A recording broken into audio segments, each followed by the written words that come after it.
With all the talk about nuclear war, I figured we'd watch this video from Vice. How U.S. nuclear testing continues to haunt the Marshall Islands. Back in the day when we did a lot of testing, we did it underwater or off far out in the oceans. And the Marshall Islands is one place. And I believe this is where one of the largest explosions ever recorded happened. One of them. Not the Tsar Bomb in Russia, but I want to see how this still affects life in that area. Can people even live there? Sometimes it's actually shocking on what people can actually live with. Let's go.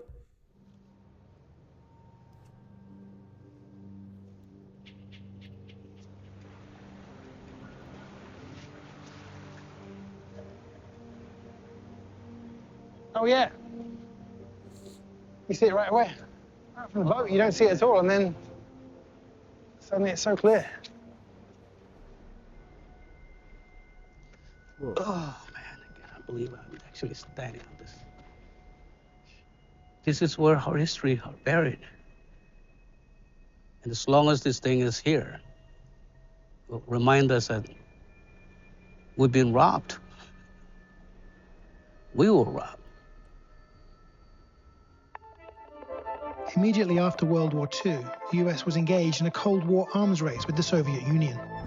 Between 1946 and 1958, the US carried out a series of nuclear tests, detonating 67 giant bombs in the Marshall Islands, a tiny nation of 29 atolls that was a US military outpost in the Pacific. The tests, a US officer said at the time, were for the good of mankind and to end all wars. Everything is in readiness now, and at last the moment has arrived. Bomb away. The shockwave visibly roared across the ocean and hit the camera ship miles away. Rising with the cloud are millions of cubic feet of radioactive ash. In the late 70s, the US sent servicemen to clean up, burying vast amounts of radioactive soil and debris under a massive concrete dome. But just 4 decades later, plutonium and other hazardous materials may already be leaking out. In total, more than 3 million cubic feet of radioactive waste was buried under this 18-inch thick concrete cap, but the cleanup was only partial. Vast areas of contaminated land were never cleared at all, and now the dome itself is starting to fall apart. See, look, that was repaired, that whole section. Big crack here has been repaired. I mean, look, that's literally someone's just gone with a tube. It's a glue. No cement. That looks like my local skate park. That's terrible. That's not good. This is not going to last whatever 10,000 years it needs to last. It would last forever. I mean, if plutonium has a half-life of 24,000 years, Oh, this definitely isn't going to last. I was way off. It's only been 50 years. That's the other greater. See how deep that is? Yeah.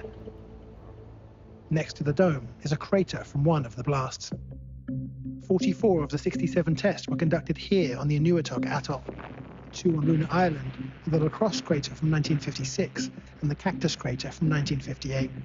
It was recently discovered that it wasn't just local contaminated soil that was buried here. 130 tons of waste from the famous Nevada nuclear test was also shipped all the way to the Marshall Islands and buried.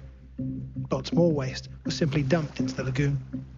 Well, who was on that ship and did they die from cancer? Did anyone know about this? Or is this one of those undocumented off black market operations? I don't know what the hell I'm talking about.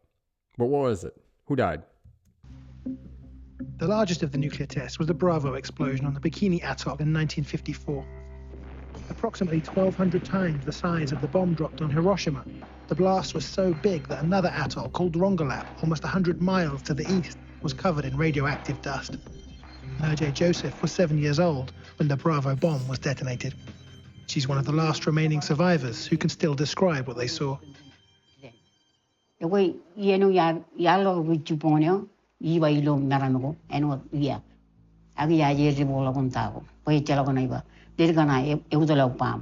So the first you knew that anything was going on was literally when you heard an explosion.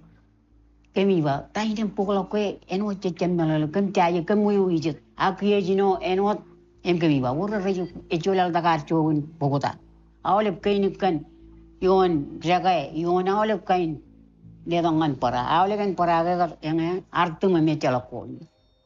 Jen baru orang jeni ni itu wan me iwa wan tak kude ikuro.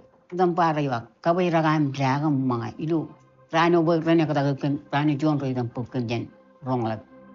Nunu korje go in winning kan wan na. So you couldn't take any of your possessions?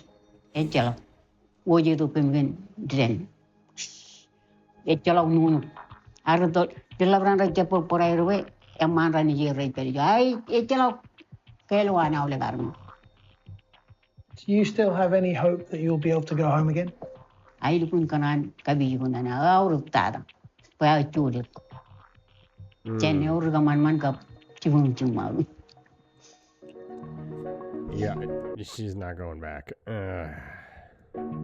Nerje has never been able to go home. But elsewhere, some Marshallese were told by the US government that it was safe to return to their atoll. What the US didn't say is that toxic waste had been dumped into the nearby lagoon, which is one of their main sources of food. Cosimo Yohannes, the current acting mayor, returned in 1980 when he was 17.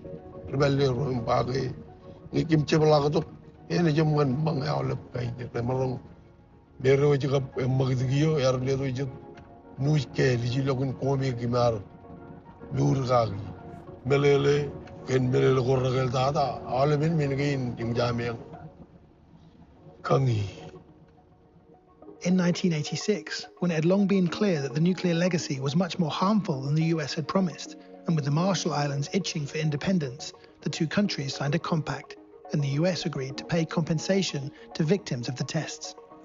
Because it wasn't safe to eat locally produced food, the US also agreed to send shipments of processed food every 3 months.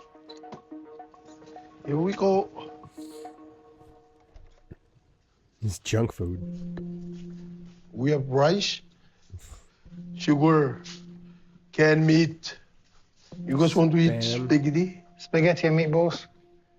And this is one shipment every 3 months from the US. And if we run out, we go swim out there and catch some fish. Even though they're poison and they're not good for our health. But we have to take it.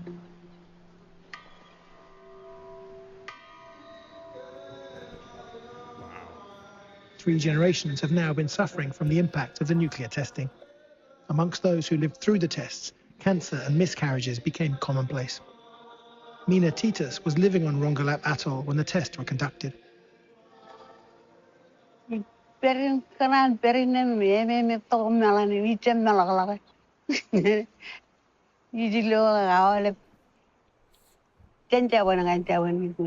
Our Muslim brothers and sisters in Yemen are dying and in desperate need of your help without urgent support. How old were you when you first started to get sick?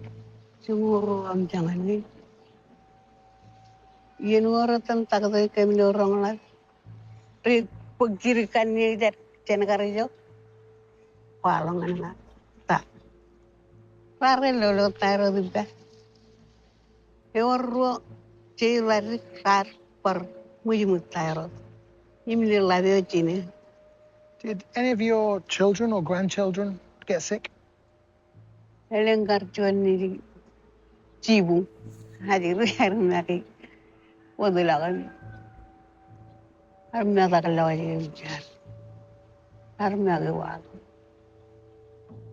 so sad. The US knew exactly how much damage had been done and the danger that contamination posed, but didn't share that information with the Marshallese when the compact was negotiated. US government documents declassified in the early 90s revealed just how much information was withheld. Ariana Tibon, Education and Public Awareness Director of the National Nuclear Commission, is organizing these declassified documents to inform the Marshallese public of what really happened. Here it shows Project 4.1, which is the biomedical studies that were done on human beings. I literally just said this in my other video about the JFK files. Honestly, like most of the, I feel like a lot of information gets destroyed, but not as much as, I don't believe as much as we would think gets destroyed. Honestly, I think most of it is destroyed by time from sitting in a filing cabinet. It literally goes in a file cabinet. It sits there for 75, 80 years. I think that's what happens. I think most of everything that's been recorded is probably still sitting somewhere, and a handful of things were actually destroyed. I don't know. Yeah, I could be wrong. Maybe that's naive thinking. You let me know if you think that's naive down below in the comments. Smash like if you agree. Within these documents, one US official makes the case for using the Marshallese people as research subjects by saying, while it is true that these people do not live like Westerners do, civilized people, it is nevertheless also true that these people are more like us than the...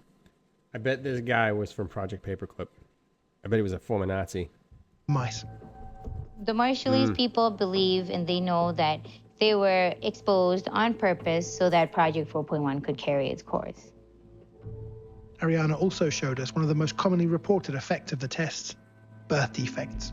Some babies were born without limbs. There was an instant where there was a baby with no arms or legs and no head.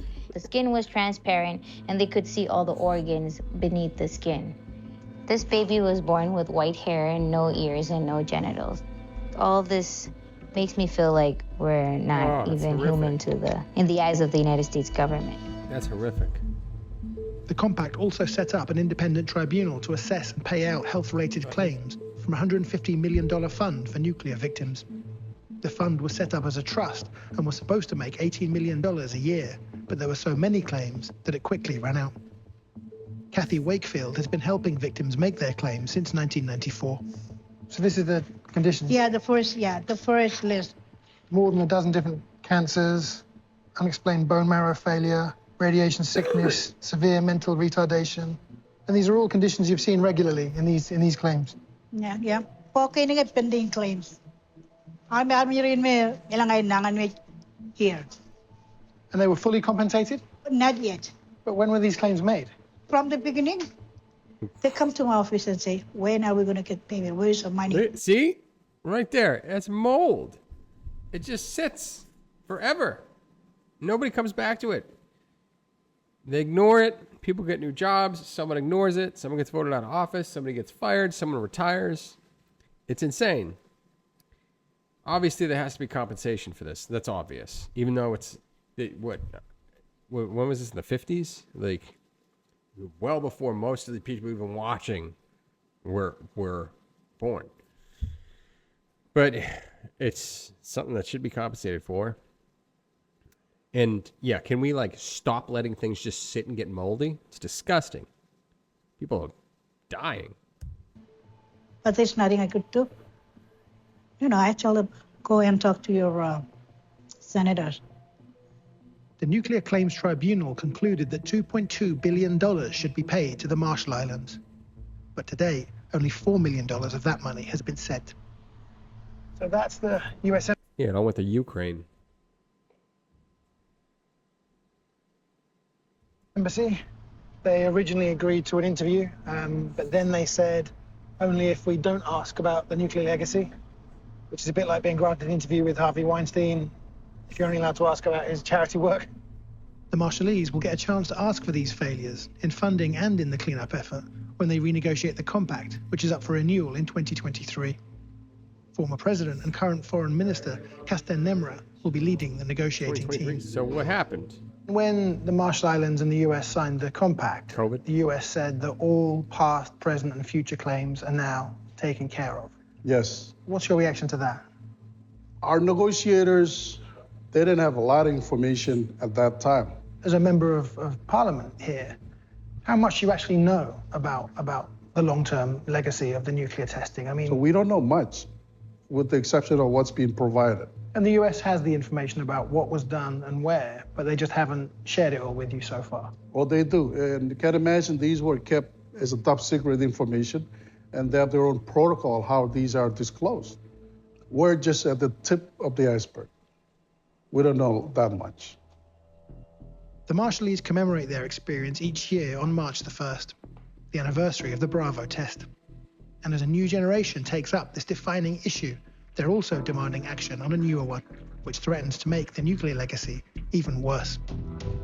The coffin that embodies the horrendous truth of our nuclear legacy, Rennet Dome, is at risk of collapsing due to the rising seas. The Marshall Islands are already facing a serious threat from climate change and the subsequent rise in sea levels. the entire country is barely 6 feet above sea level, and sea walls are already being built to save people's homes. Back on Runa Island, we returned at high tide to see how vulnerable the dome is. Whoa, that whole side is covered.